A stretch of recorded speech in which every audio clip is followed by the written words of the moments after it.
to yet another very much anticipated electric vehicle. Well, this one is pretty cool, so keep on watching. Now, the IONIQ 5 was one of the best electric cars I have driven. That has launched well over 3 years ago. Interestingly enough, it still happens to be very much the case. Now, the IONIQ 6 is not an upgrade, it's not an update, it's just a completely different car. Funky, yet sleek and stylish. We've got two motor versions, rear-wheel drive with 228 horses and more powerful all-wheel drive, which is what I have with me today, 325 horses and over 600 Nm of torque. Now that on numbers, it would be more than appropriate to put these figures to test. And this little magic box means only one thing. Let's launch it. So quickly, I'm going to put you into sport mode, foot on the brake, foot on the throttle. Let's rock and roll. Come on, Hyundai, pick it up, cupcake. It feels pretty quick, god damn it. Excuse my language. I like it. So the declared 0 to 100 is 5.1 seconds and I am 4.55. It picks it up nicely. It's unexpected, I have to say. So I am positively surprised. Go on, Hyundai, come on, foot down. Nice. 1, 2, 3.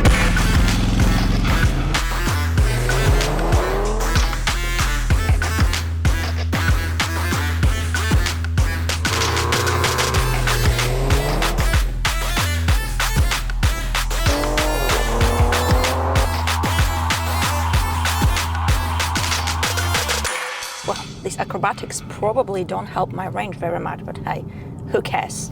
We've got 77 kilowatt-hour batteries, and just to describe my own experience, so I have driven this car from frosty, snowy Switzerland, it is January, through the Alps all the way to the French Riviera, where I belong. It's 19 degrees, come on.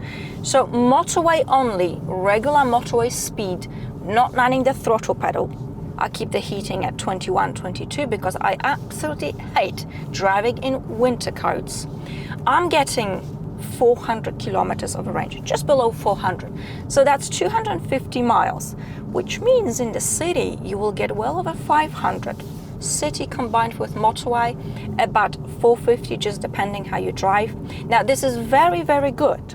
And just like IONIQ 5, we've got rapid charging here, which means from 10% to 80% in just 18 minutes. Now the charging ceiling is 233 kilowatts. And it really is that because you can get there. Unlike with some car manufacturers, they say the ceiling is 200 kilowatts and you're charging and you're at 100 and what's going on? I mean, the reasons remain unknown. Well, no, it's just a big fat lie. I do appreciate Koreans. I think they built one of the best electric cars available on the market. It's not the Chinese, no. So Kia, Hyundai and Genesis. They actually tell you how it is. Straight up, no lies. It is very quiet and relaxing. There's a little bit of wind noise and the windows somehow feel a little bit thin, but there's no tire noise. Now this combined with a solid battery and rapid charging is what makes this car a rather decent electric long distance cruiser. Let me put it this way, I'll need a coffee more often than this car needs a charge.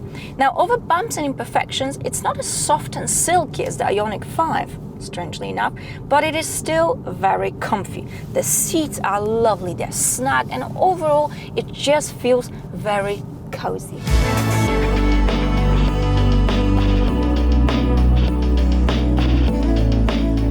Personally, I love the looks of this car, but when you look at it, it doesn't exactly look practical, does it? You think to yourself, that back seat, you're gonna be squashed in there, yet here we are. Headroom is actually pretty okay. Plenty of legroom. The floor here is completely flat, which means you can carry 3 adults. Now this seat, you can push the front seat forwards and recline. Pretty good, isn't it? Actually, the front seats, they do fall flat, so when you're charging, you can take a little nap. Hyundai, you've done really well here. Time goes by and yet I wonder, are you and me still the same? Are you still loving the game? I know I don't. The cabin looks modern without going crazy. It is also spacious and functional. The quality of the materials, the fit and finish is very good. Actually, the vast majority of the materials used here has been recycled, and I'm fine with that, except for the panel in the middle, which looks and feels a bit plastic fantastic, as if it's coming from the 70s or 80s. Anyway, moving on, there's plenty of storage space. Latch pocket down here, 2 USB-C ports, massive shelf down here. Since we only have 1-speed automatic gearbox, we can have all that. Now, you don't get a glove box, but you do get a glove drawer, and it is very cool. Plenty of storage space. I like the steering wheel, it feels good in your hands. Shortcut buttons, clean and simple layout. You also get a shortcut button to change your driving mode, so should you quickly need to flick it to sport, you can do that. Paddle shifters to control your region. I leave it in maximum setting, and actually it's really nicely balanced. Digital driver's display, clean, simple layout, just the way I like it. Now, infotainment system is easy, straightforward, very intuitive, although I tend to plug in my iPhone. I can't do it wirelessly, so I need this leash. Anyway, wireless mobile charging, I like it because you've got the light here, which indicates your mobile phone is charging. Let's have a look at the graphics. Map. I am in the middle of nowhere. Picks up nicely. Crisp, crystal clear graphics. You can also operate the screen with the shortcut buttons down here. So map, navigation, media, there we go. Traditional knob for volume control, which is far less distracting than fiddling with the screen. You can change your tunes, very good. Climate control down here. Now this is all touch and feel, but somehow it actually feels very intuitive. So well done, Hyundai. Have a quick look at the cameras. You see how good these are? Koreans are very good with these things, I have to say. Overall, the cabin looks, feels, and is really good.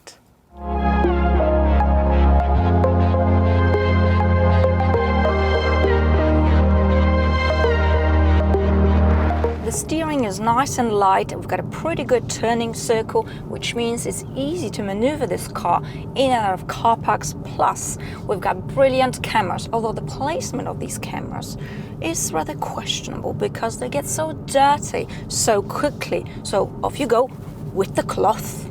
The visibility in the front is very good. Now this is a sexy Foxy coupe, yet the back window is just fine. So no complaining here. Now, when I trot around town, I use what's so-called the iPedal drive, which is essentially a one-pedal drive. It means I only use the throttle. I don't touch the brakes. I lift my foot off the throttle, the car slows down, and it will come to a complete stop. Voila. It's brilliant. It's so convenient around town. Plus, it puts some juice back to your battery. So, winner, winner. One sausage dinner. But should you need to use the brakes, they are nicely balanced. They're not too grubby, they're not too greedy. They often are in electric cars, because very often they serve as a cold, hard reminder that we are in fact driving small elephants. On a twisty road, the handling is pretty good. Could it be better? Well, there's always room for improvement. There's a little bit of body lean, and you do feel the weight of this car more than you do in the IONIQ 5. Does flicking this car to sport mode help? Significantly.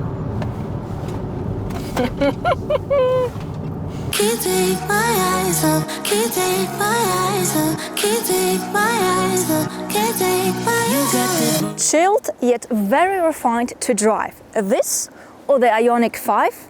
I have no idea. But what I do know is that this car, just like the IONIQ 5, is one of the best electric cars available on the market when it comes to range, charging, driving dynamics, including comfort. And no, I'm not being paid to say that. I'm on roads. I can say whatever I want. Thank you very much for watching, and I'll see you next time. Bye. Hey, love. What's with the music? France, come on. Hey, love. And 10, plus it puts some juice back to your battery. What else I was gonna say? Oh yeah, the brakes.